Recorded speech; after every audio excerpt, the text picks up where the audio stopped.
you know, we haven't devolved from the common ancestor with rats from an evolutionary perspective that long ago. I mean, like it's millions of years ago, you know, but it's short compared to how long ago we devolved, let's say, from, or we devolved, I think that's good enough, from amphibians. And so we're a lot like rats, man, and we have the same skeletal structure, and our brains are quite similar, and the neurochemistry is very, very, very similar.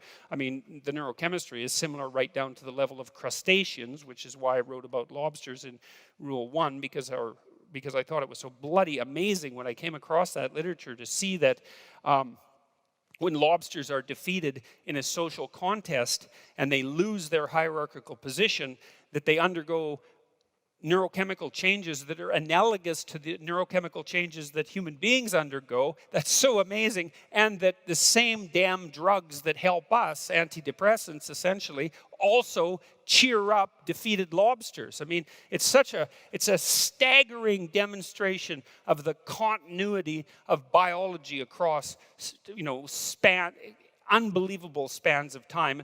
You know, critics have complained that I cherry-picked the data, but they don't know what the hell they're talking about. So they don't. I studied the serotonin system for a very, very long time, and I know perfectly well that one of the things that it does is monitor your position in a social hierarchy.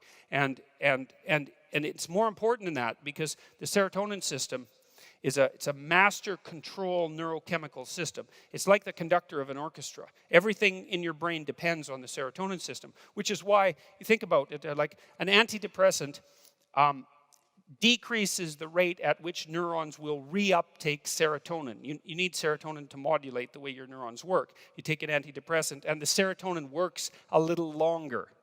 Okay, so what's the consequence of that? Well, let's say you're depressed. Okay, we got to think about being depressed for a minute. So when you're depressed, this is what happens. All you remember about the past is what's negative.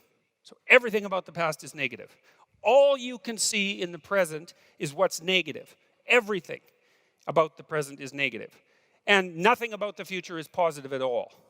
And so that's interesting, because it means that something has shifted inside you, let's say neurophysiologically, that changes the way you view everything. Everything. Your entire past, the present, and the entire future. And what it essentially does is exaggerate negative emotion to a tremendous degree, that's depression, and suppress positive emotion.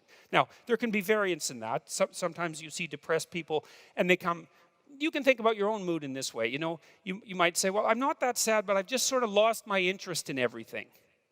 Okay, so that means that what's happened is your positive emotion system has been suppressed, because the positive emotion system is what gives you that interest in things, that pulls you forward to action, okay?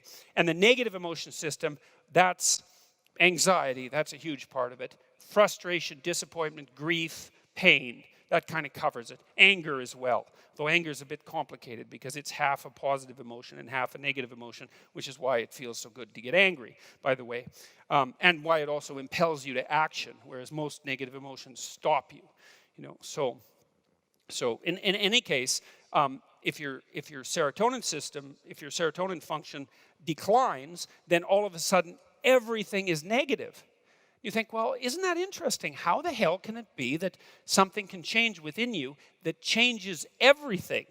And the answer has to be, well, it must be a fundamental system that's been changed, right? Because if it changes everything, it has to be a system on which all other systems depend. And that is the case with the serotonin system. And that's really worth knowing, especially when you also know that the serotonin system counts where you are in the social hierarchy. And so there's this weird kind of one-to-one correspondence. Imagine a social hierarchy has 10 levels. I don't care what hierarchy you're in. Most people's hierarchies are actually quite small. They sort of consist of the people that they compare themselves to. You know, which is a strange thing too, because one of the things that you see happening with really successful people is they actually don't get a lot